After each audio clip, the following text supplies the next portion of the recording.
You're listening to the Design Hustle Show.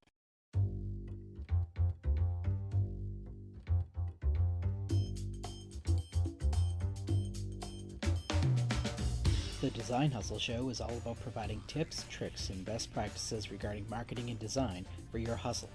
No matter whether you're an entrepreneur, small business, or a corporation, you'll find something you can use to help your growing business.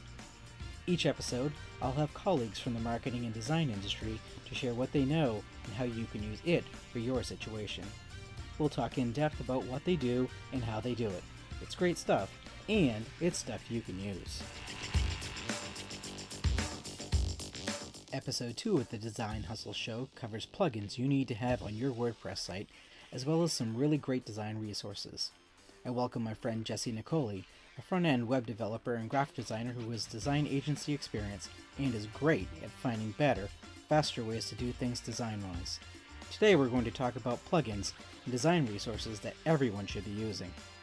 We discuss plugins that we think that every WordPress site should have and how to get the best use out of them. Jesse explains what he likes and why he uses plugins like Yoast for SEO and WordFence for website security. We also talk about services like Google Analytics that coincide with some of these plugins and why they're important. Jesse also shares some of his go-to design resources for graphics, images, and more. So I'm here talking with my friend Jesse Nicoli about WordPress plugins, design resources, and the like. So we're going to start out with WordPress plugins. Jesse. Yep. What do you like? What do you think everyone needs on their WordPress site? Well, there are a few things that I think are almost mandatory for any WordPress site. And most of them are free, which is great. Yoast, Yoast, is a free SEO resource. You can buy a premium version of it, but it's not necessary completely. So I like that because it gives you a direction for your keywords. It doesn't do keyword research. You should do that through Google Keyword Planner, or there are some other free resources. Typically I just use whatever Google provides, which they have a keyword planner tool that's in AdWords. But Yoast is a great resource for, once you get those, implementing them organically on your site. So on every page, near the bottom of that page, under where you're editing your text, you'll have a little box with your Yoast information, and you can put in your keywords and it'll give you suggestions on how to improve that page. So you can type in, let's say you're a restaurant and you sell burgers, you could type in the best burgers in town, which is kind of a niche little keyword, long tail keyword, and that's fine. But if you type that in, it will give you suggestions like, hey, your keyword isn't in your URL, you should they suggest adding that, and if it was a page that already existed for a number of years or months or whatever it is, they'll advise you to do a redirect from your old to your new. They'll tell you to put it in your meta descriptions, which you can edit through Yoast, which is super important. Meta descriptions are incredibly invaluable to your site and where you're coming up in search, or part of it. There's a lot to do with SEO, and Jeff, I know Jeff talked about that with Mike on the last episode of the Design Hustle Show, so you can go back and listen to that if you want more SEO advice. But I like Yoast for doing that SEO stuff. It makes it really easy. Another free resource that I like is WordFence. WordFence is a security plugin. It will alert you on attempts if people are trying to log into your site, which, even if you're a small site, it happens more than you'd think. I really don't even have anything up on my site, and I think I still see like attempts like here and there, people trying to log in. This last week I had multiple attempts. I think it counts the number of attempts from and what country it's from, and there was one day 3,614 attempts from Russia. Right, and that makes sense for your site because it's not a small site. No, it's not. And it's not huge, but it's not small. It's also like there's really not. I mean, they're probably trying to get my domain authority, my whatever I've got for positive presence on the internet, but there's really nothing there once.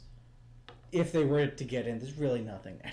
Yeah, the most they're going to do is mess your site up. And I know if you're a small business owner, that's not what you want to be dealing with at, No. at 7 o'clock in the morning when you first wake up and you're starting your day and you're getting all your ducks in a row, and you look at your site and it's all messed up, and you look at, someone hacked it in and they realized they couldn't take anything from you, so they just messed it up.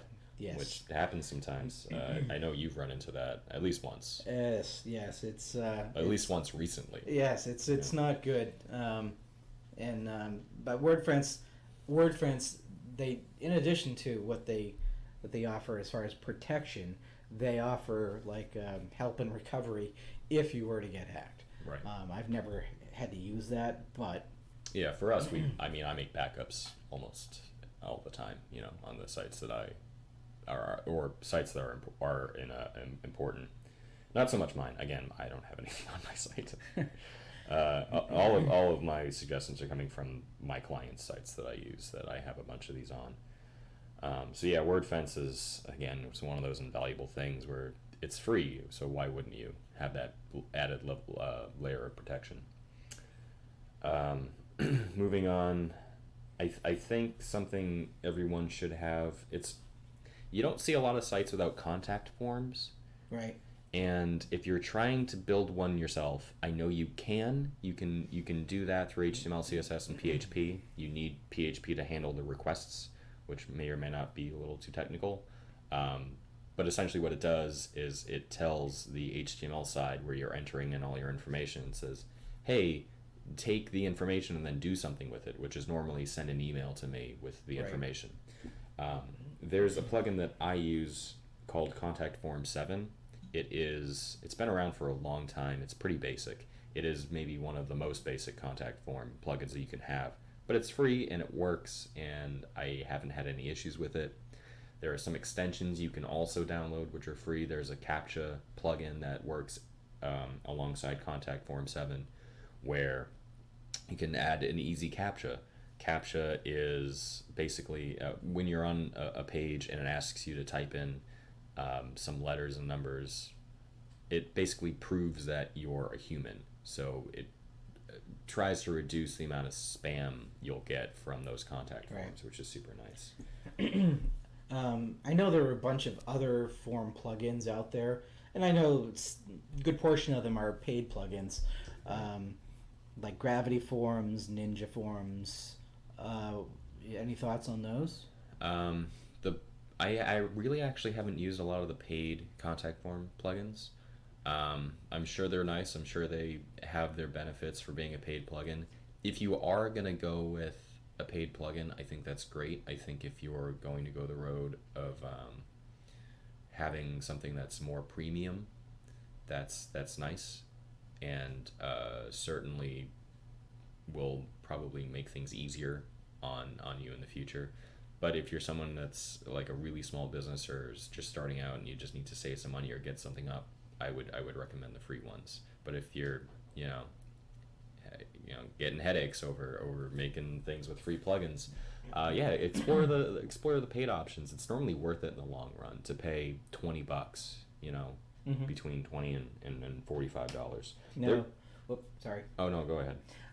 You and I have both had experience with using Wufoo. Oh yeah. Wufoo doesn't have a plugin necessarily, but no, it doesn't. What are your thoughts on that? I actually really like Wufoo, and I mean we use it. I use it at work, so I have no idea what the pricing structure is for that. I don't know if you do.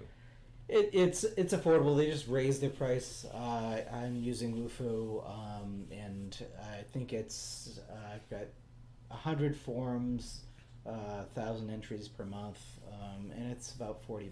Oh yeah, that's $40 for a single, or is that a month? For per month.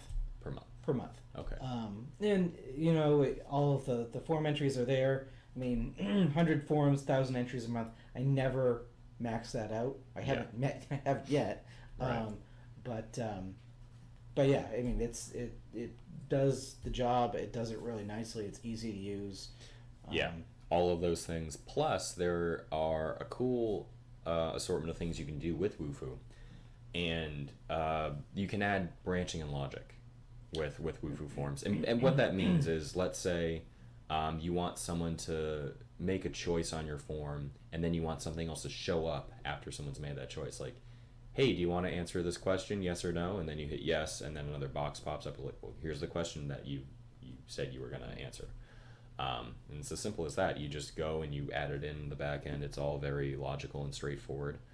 You can do that. You can set up when you want your form to show and not show. So if you're running a promotion, let's say, and it's only running for a week, instead of remembering to turn your form off, like maybe you are using something and your promotion ends, and all of a sudden you're still getting people signing up for your thing. You're like, oh, this isn't a thing anymore. Now I gotta write a mass email telling everyone, hey, sorry, this promotion isn't going on anymore. We're sorry for any confusion. And that's a big time waster. With Wufoo, you can schedule your forms to turn off. So when they go to the page, let's say you would plan to take it down, but you didn't have the time to do that yet, or you didn't have the resources, or your designer was busy with something else and didn't get around to it, which get a new designer. You can call me or Jeff. Shameless self-promotion. Hey! But what you can do in Wufoo is you can schedule that form to turn off, and you can say don't display it anymore. So when they go to the page, it'll just say, sorry, this form is no longer accepting submissions, which is very, very nice. So yeah, Wufoo's great. It's not a plugin per se, but it's very nice. It's a great external resource you can use for your business. And it makes it easy to integrate with WordPress. You just copy and paste. And it couldn't really be easier. I mean, a plugin would be easier, yes, but that specific external thing, it couldn't be easier. They give right. you the code, you just copy and paste it right into wherever you're editing your text. And we can talk a little bit about editing text in WordPress. That's one of the, I mean, we already talked about this. We know we're going over, but one of the last ones is a visual editor that we'll talk about and touch upon later. The next one I have is WP WordPress Super Cache, or any kind of caching plugin. Anything that you can add to your site. I like free resources. This WP Super Cache is free. Anything that you can say, hey, delete the cache off my site.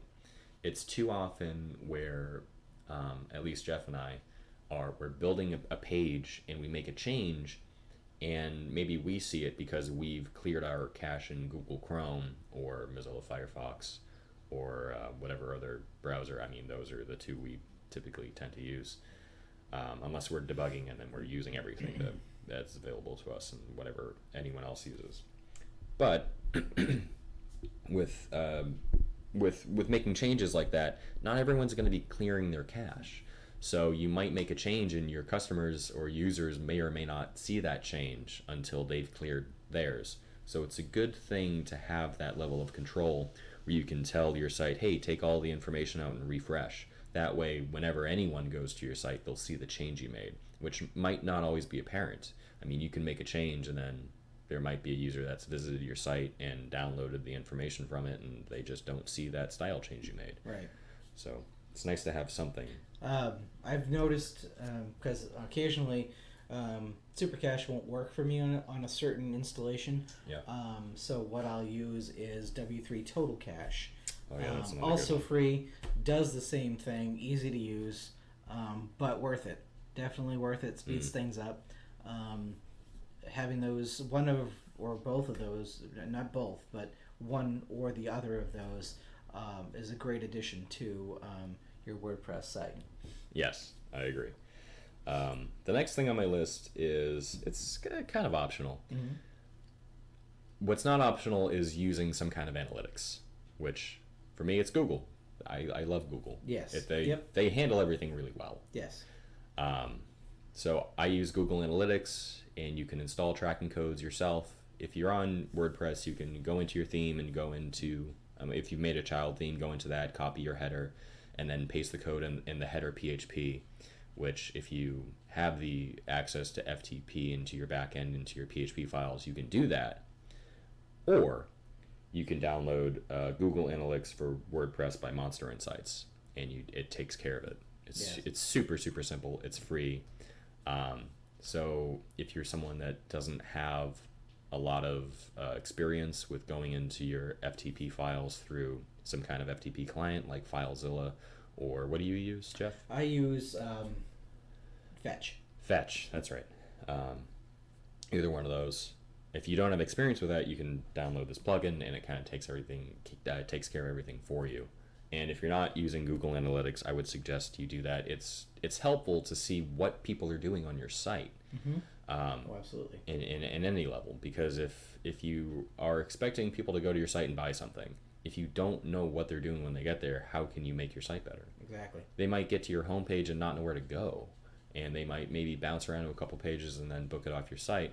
But if you have your analytics installed and you have it attached to either this plugin or on your site somewhere in your PHP, then you'll know, oh, hey, I can maybe change this, and maybe that'll help. And you can start making changes like that, and hopefully increase your conversion rates and improve your site goals and all of that stuff. This is also, you have to set up Google Analytics before you do this. Oh, right. That's a big thing. Trying to have that work without having a Google Analytics account is not going to work for you. And Google Analytics is free. So and great it's free resource. super easy to set up. Bing also, if you're using Yoast, Google Analytics and Yoast will kind of work into those settings as well. Another kind of stepping back a little bit with the Yoast settings is Google Webmasters. Oh, yeah. And that is another good thing to add into Yoast because it tells you a lot more. You can add your sitemap, have Google index things faster. So that other things that kind of go along with these plugins that you'll need to do. They're free. They're reasonably easy. If you don't know how to do it, you can certainly call one of us, Jeff or Jesse, or you can check out the Google step-by-step, how do I do this online. There's some good... Google is really, really great at documenting what you have to do in any step, in any kind of resource that they have, whether it's creating an API or an SDK kit, or setting up analytics or any of that. There's a lot of stuff you can do with Google, and it's all well documented. And most of the plugins here also do the same thing. If you're on WordPress.org and you're looking for a plugin and you don't understand how it works, you can either reach out to the plugin author, which is whoever developed the plugin, or you can see normally an FAQ section, or they normally have documentation. I was using an events plugin, and I don't have this written down here because it's not everyone needs an events plugin. Right. It's site by site basis, but they had it was a free resource, and they allowed you to go in and make your own custom fields and webhooks and all this other great stuff. It was a plugin built for developers, basically. And if you didn't know what to do, or you weren't, maybe you're just getting into developing stuff, they had documentation on everything, and it was great. Yeah. It allowed me to do a bunch of stuff on a client site. So really good props to that. Maybe I can look it up, and Jeff can say a little thing about it later. Absolutely. But yeah, it was fantastic. It took a little while to get around all the language and stuff, but it helped that everything was there and well documented, and there was something I had to do with Google to get an API and all of that interconnected, and it was fantastic. I do have some like non-mandatory site-by-site basis plugins that I'm gonna reference. The first one is WP Slider. It's just a sliding gallery plugin. It's super simple. It's free. A lot of the things I use are free. I try and use all the free things that I can, because if I can get away with not paying for something that's legal, why wouldn't I? Right. Right. If it works and it works well and it's free, then I will use it all day long. I'll use it on every site. It does not matter. I personally am not going to pay for something I don't have to. You might want to, if you want something that allows you to do some more stuff without breaking into the CSS or the PHP and editing a bunch of stuff that you don't have access to. All right, here's a quick question for you. Sure. When you're deciding on whether or not you're going to use a plugin for a certain task, how do you go ahead and? Because I mean, there are thousands and thousands and thousands of plugins. Oh, yeah. On WordPress. How do you decide what plugin you're going to use, free or not, and how do you make that decision, basically? Well, research. There is nothing more simple than research.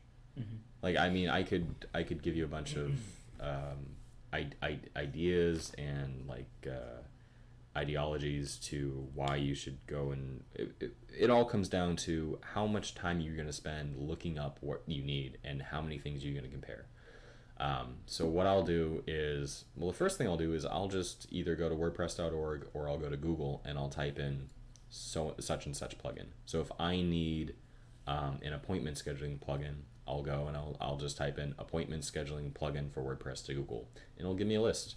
And I will open up the top 10, at the very least. I'll open up the top 10 plugins in new tabs, and I'll just start checking out reviews. And an important thing about reviews is understanding the language of reviews, because there are some plugins out there, and well, there's some of anything online, Amazon, Yelp, plugins, they'll be super ecstatic about the product, and you have to be careful to understand that it may have been written by the author or a friend of the author. Like, I know companies that they just basically ask their friends to write reviews. Right. And I mean, it's a little biased, it's a little cheaty. I do have one company that they ask their friends to write reviews, but the friends they ask have had repairs done at this place. Well, that's good. I mean, at least it's legit. Yeah, it's legitimate, where like they've definitely had experiences with, like, they came in and he treated them like customers, and it's easier to ask your friends. But it's even better if they've actually gone through the process and they can touch upon specific things. Mm-hmm. So if there's a general, like, this plugin's great and I really love it, probably not written by someone who has the plugin downloaded and has been using it. But if they say, this plugin's great and here's why, and that why wasn't mentioned anywhere in the plugin description, that's probably a good thing. The other thing I like to do is I like to look at the 1 stars. So even if there's just 5 of them, if there are 5 1 stars and they all touch upon the same issue, that's probably an issue you're going to experience. Right. And that's true with anything. You can go to Amazon products and look at 1 stars, and if they're all like, this broke after a week, it's probably going to break after a week. I mean, you might get lucky, like one of the 4 stars or 5 star reviews, but I would go with the majority on anything like that. Right. And then, yeah, I'll just compare, like, this one's $215 and it gives me, these things, and this one's $45, and it doesn't give me some of the premium options, like it doesn't allow me to change the styling, or it doesn't allow me to do a certain feature. But I just weigh that on what I need. So right. Some people might not need to be able to book services and simultaneously check out and pay for those services at the same time. Mm-hmm. Some people might just need to, like, display an event and have people look at it and decide whether or not they're going to go to it. And those are 2 totally different plugins. Right. So yeah, it comes down to how much time do you want to spend into your research and how much time do you have available to do that. I've spent anywhere up to like 2 hours just looking at stuff. Yeah, and that's I mean, a fair amount of time to research. I mean, mm-hmm. if you're spending like 5 minutes trying to evaluate 10 plugins, then you're probably not doing a great job researching. Yeah, I would never recommend trying to pick something in 5 minutes. There's too much out there, right. and there's not enough time in the world for us to talk about what you should and should not have, especially since all your sites are going to be different. Right. I mean, even if they're 2 restaurant sites, they're probably not going to be the same types of layouts, and you're probably not going to offer the same types of things. And some sites are going to have call ahead booking, some sites aren't. Right. So it's all very specific when it gets down to that level. So. Yeah, I hope that answered the question. Yes, that's great. Thanks. Yeah, no problem.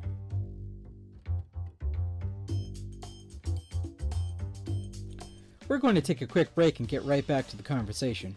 But first, have you ever thought about starting a podcast? There's really no better place to host your podcast than on Blueberry. With Blueberry Podcast Hosting, You have unlimited downloads. It offers PowerPress, a Blueberry WordPress plugin that allows you to upload and publish right from your WordPress site, and it integrates with iTunes and creates an RSS feed for syndication. Sounds pretty cool, right? Sign up today and get 1 month of podcast hosting free. Simply click the Blueberry web banner on our website at designhustleshow.com and enter the code DESIGNHUSTLE to take advantage of this offer. Blueberry, the best podcast hosting, statistics, and more, featuring PowerPress, the WordPress plugin that ensures speed and simplicity in sharing your podcast with your listeners. Try it today. But for now, let's continue the conversation. Jesse still has some must-have WordPress plugins to share, as well as his favorite design resources that he uses frequently. Let's get back to it.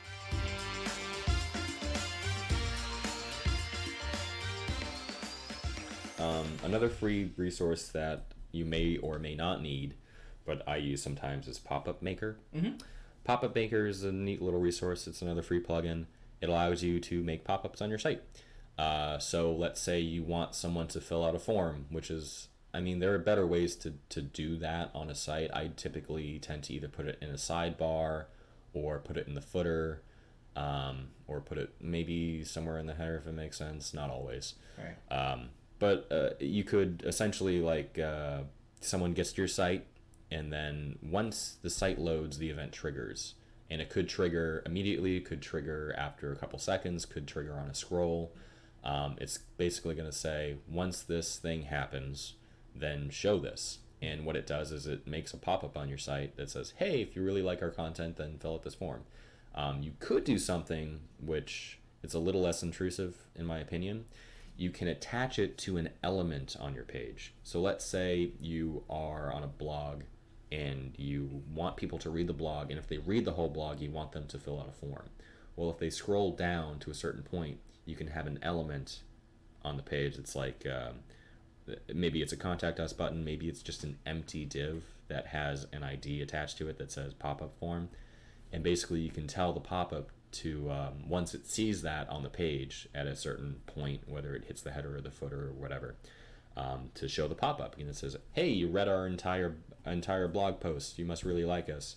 Consider liking us more by visiting our Facebook, or subscribing to our e-letter, or anything like that.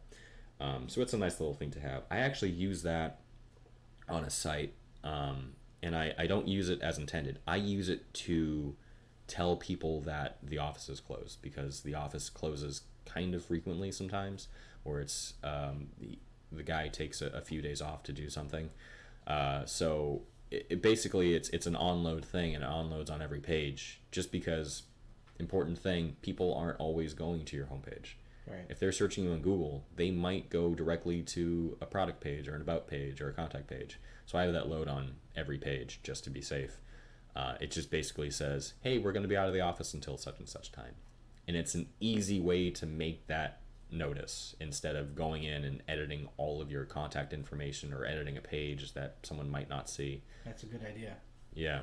So if they're going to the site, hey, we're not going to be here. Just FYI, we'll be back on this day. And it's just, okay. Maybe last year, I think it was, I had heard that Google was going to start cracking down on sites that have really intrusive pop-ups, like the ones that cover the entire screen. Yep. And there's nothing worse than going to a site that has, all right, so you get to the site, immediately you get a pop-up, Mm-hmm. right? You close that, you start reading down, you get another pop-up. And then you close that, and then you are able to get down to the end of the blog or whatever. Then you get the pop-up you were describing. But how many pop-ups really should you have on a page, in your opinion? How many pop-ups should you have on a page? Yeah, 0. if any. 0. All right, fair enough. The idea behind pop-ups, for me, is don't use them if you don't have to. Right. So the one site that I do use it on is that one where it's a notice, where it puts someone on notice, where it says, hey, we're not going to be here, which is super important to customers, so they don't show up thinking that you're open. But if you're just trying to get someone to fill out a form, like I said, there are better ways to do that. You can put it in different places more strategically, where it's it's apparent and it's present, and you can direct people to those forms without it being intrusive. People don't like to be messed with when they're online. No, they do. Because I'm a web dev, when I get to a site that has a pop-up that doesn't allow me to progress until I filled something out, you know what I do? I inspect the page, I display none, I clear all the styling, and I reset the JavaScript to allow me to scroll. I've done that numerous times. I bypass that stuff. I don't like to see it. Users don't like. Yeah, I hate it so much. And what you said about Google cracking down on sites that have intrusive pop-ups, yes, they are doing that. I wouldn't recommend it. That thing with at the bottom, that's probably fine, because that's not so much a pop-up anymore as it is. I don't really know the word I'm looking for here, but it's it's a unique little experience where it's not intrusive. They've read your thing. They're interested. It's like, hey, we understand you're interested now based on a logical standpoint. It's like, oh yeah, well I read your whole blog post, so I'll consider this. Right. But if you get somewhere you've never been before and you're immediately, like if you walk into a store that you've never been to and you're immediately approached by a sales rep, hey, what can I do for you today? I've never been in here, so just give me a minute to breathe. Right. That's the same thing on your site. Hey, you've never been here. Do you want to sign up for a newsletter? I don't even know what you're about. So just hold on and let me look at some stuff first. Yeah.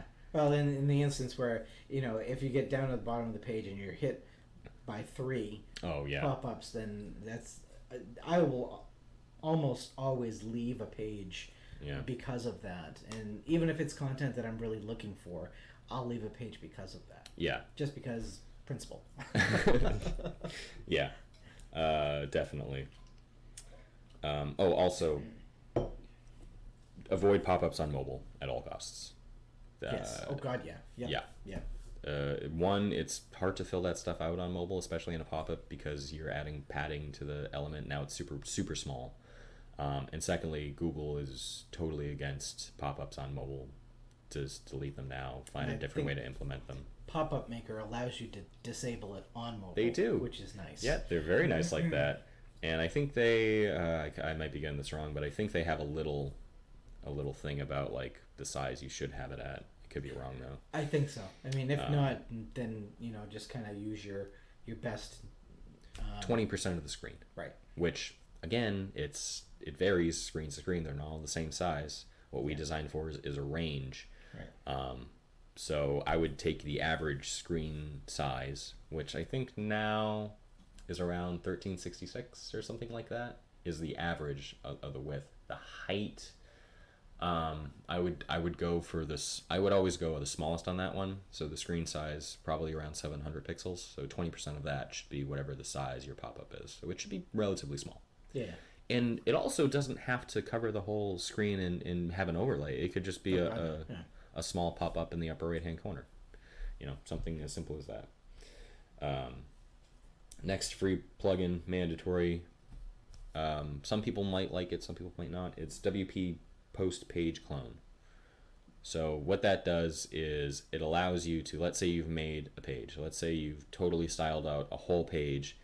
And there are a couple ways you could do this. You could either copy all that information and paste it into a new page, right? Right. If you want to maintain the same structure and just want to change a couple things, you could do that.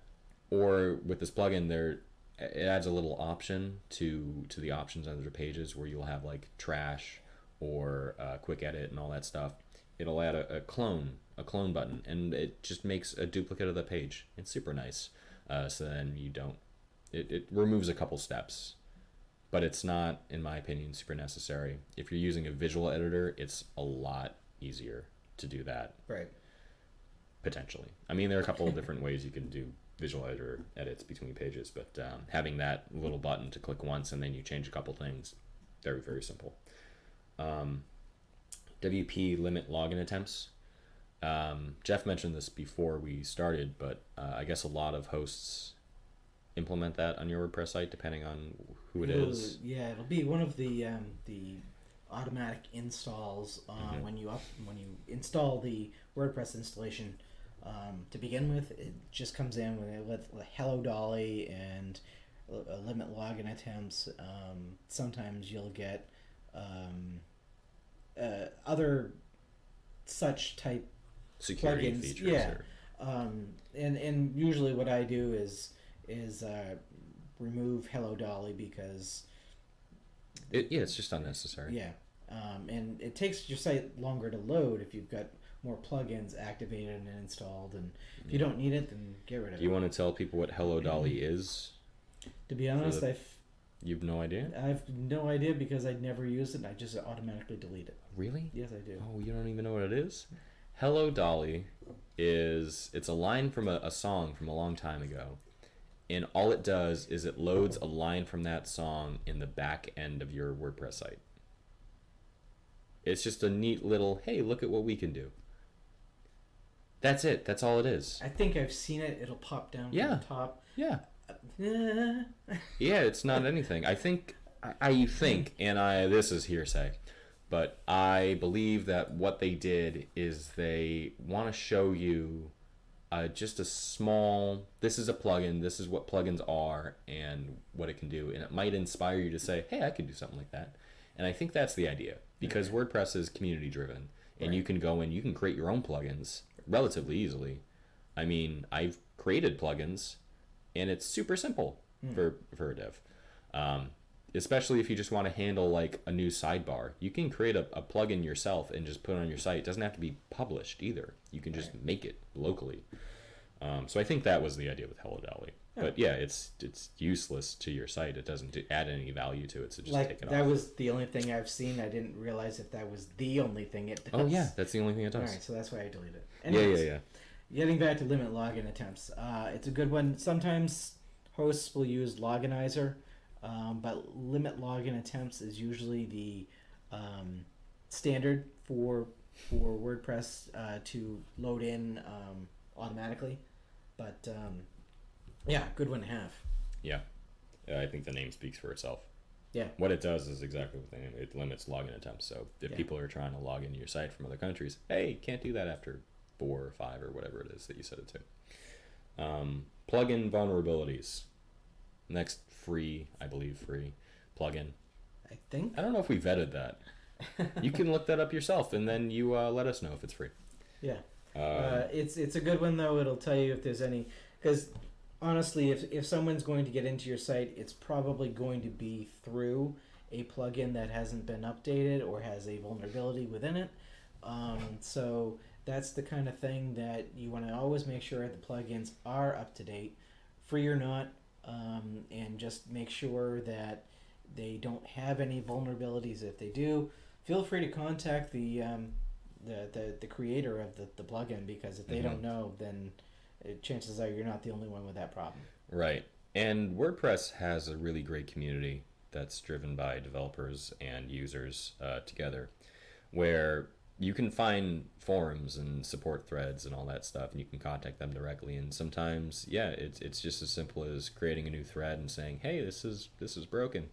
And maybe the author will say, oh, we didn't know that. We're sorry. We'll fix that right away. And then other people can say, oh, I had this issue too, and they can really see the magnitude of what's happening.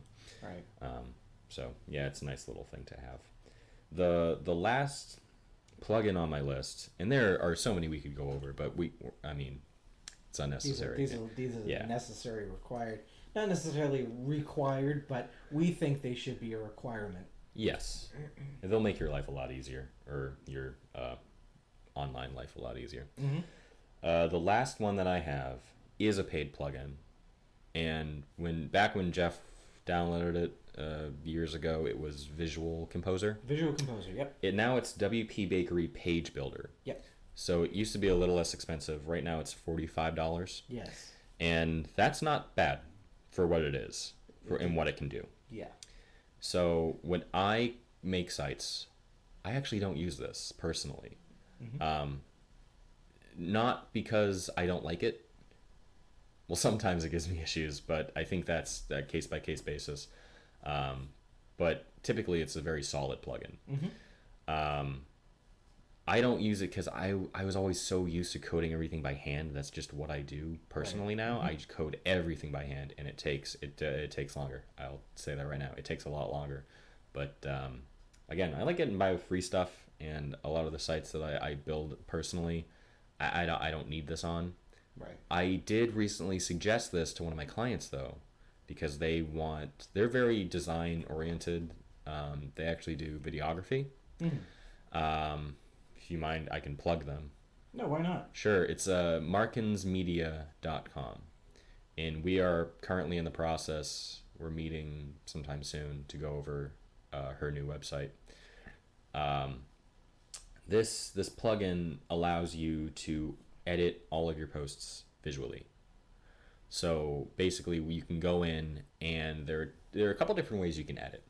So there are a bunch of short codes that comes with the plugin that you can go in and you can edit the text, and you can put all the short codes in and put all your information in that way, which is kind of a big group of code that which we can talk about in a second.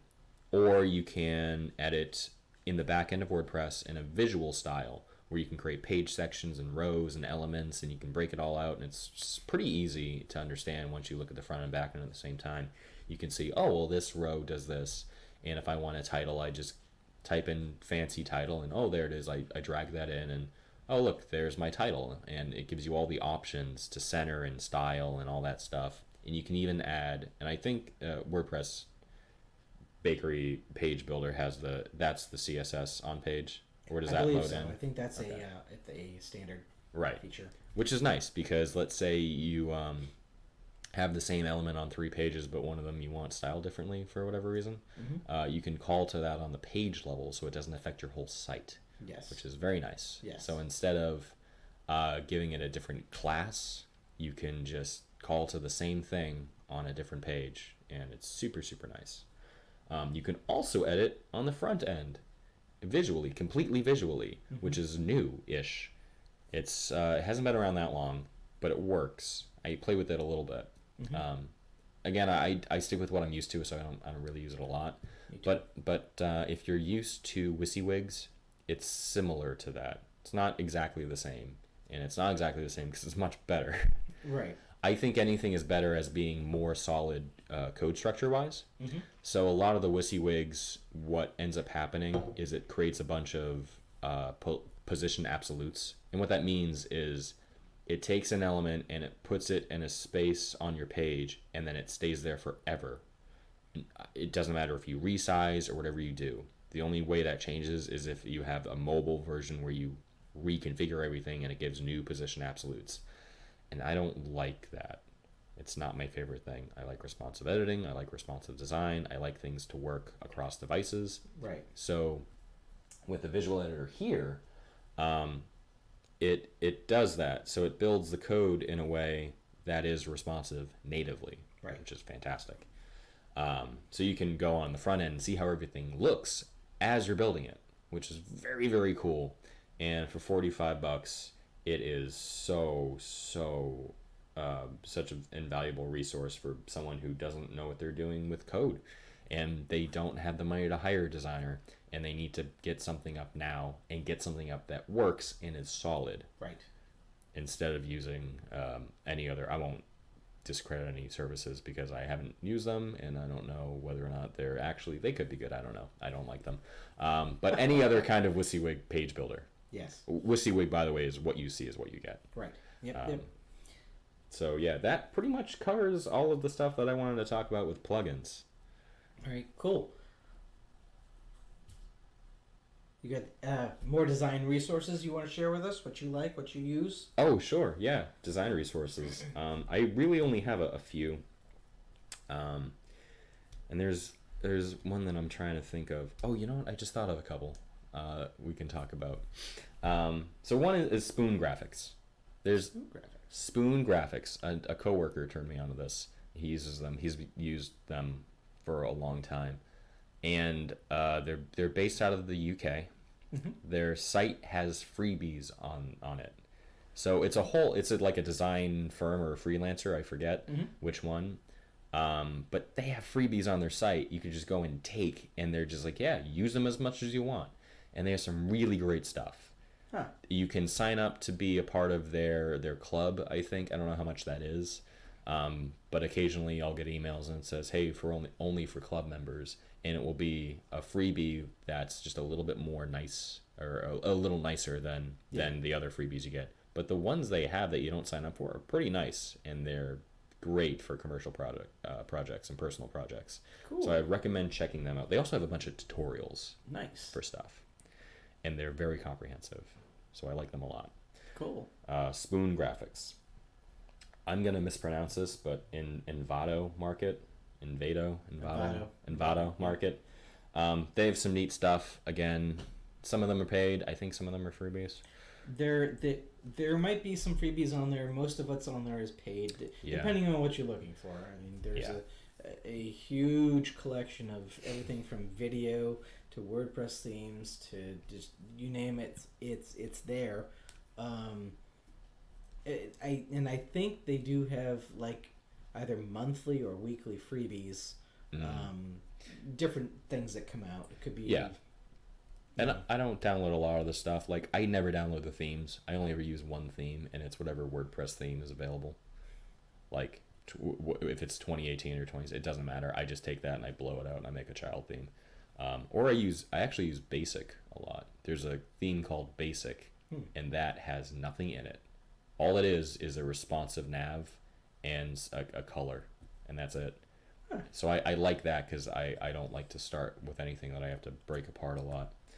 But yeah, so they have a bunch of stuff. They have sales a lot where they have 50% off resources that you'll get emails for, and you can go in and check those out. So it's a neat little thing. Another one, which isn't super for websites per se, but Audio Jungle is a nice little thing. It's for audio clips. I use it in video editing a lot because I need little sound effects every now and then. And I think they're all paid, but you can get a lot of it for like $1.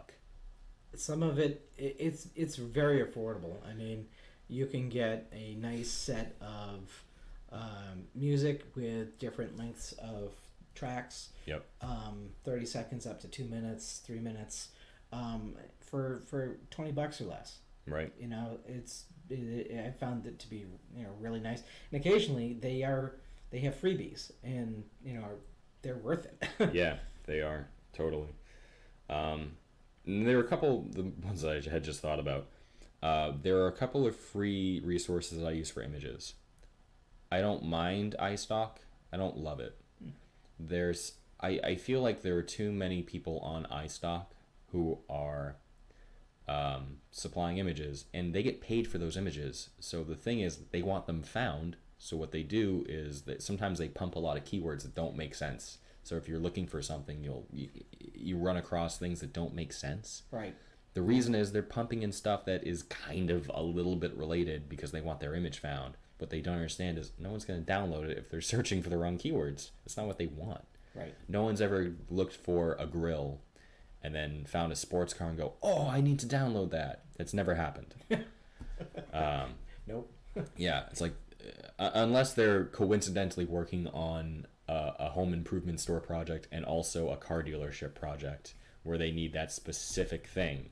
Right. And they're probably going to find it if they search it separately. So I don't mind iStock, but I don't love it. So the ones that I do use, I use unsplash.com. Unsplash. It's super nice.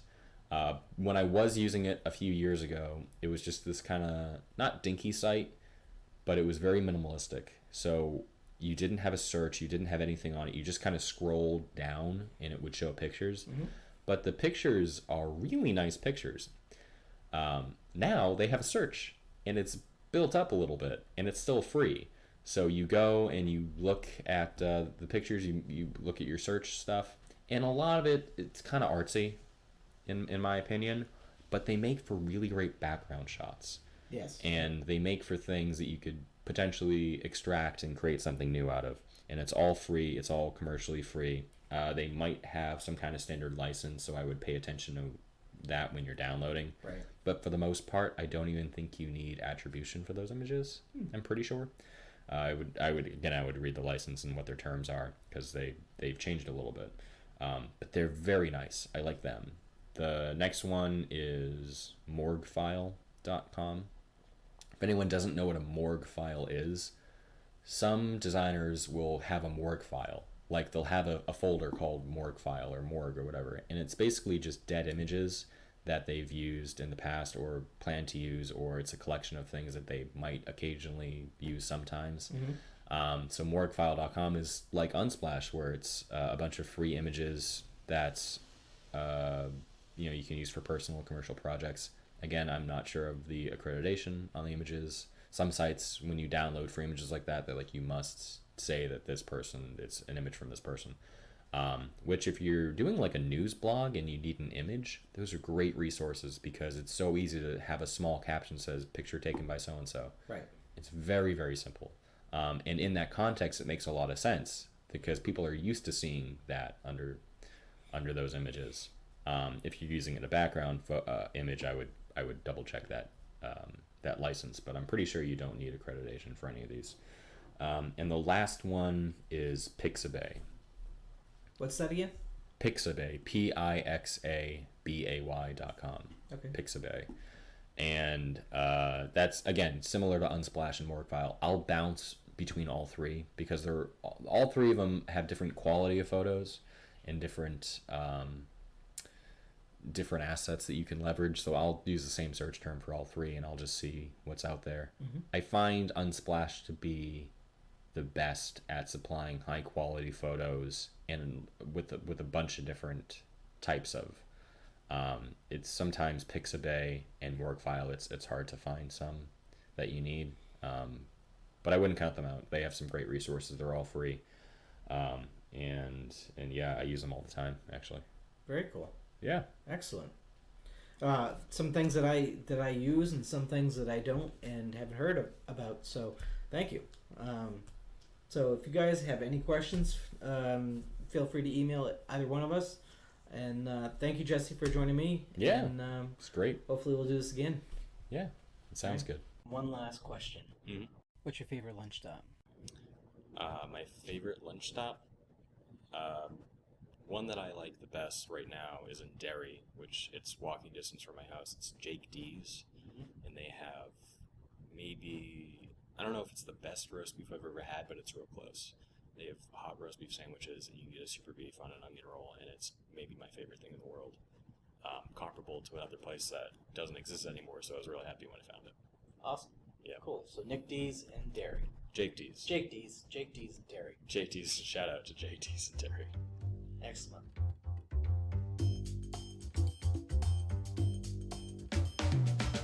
Thanks for joining us for this episode of the Design Hustle Show. I hope you found some info you can use in your business or side hustle. Want us to cover something specific on the Design Hustle Show? Email us at design@dpigraphics.net and let us know. Tell a friend and check us out on iTunes or wherever you get your favorite podcasts. Join me next time as I talk with another colleague of mine, Chris Busby, as we discuss developing enterprise-level websites and how that process should work. We'll revisit a recent project we collaborated on and the process we used to arrive at the final product. So join us next time for that. Thanks for listening.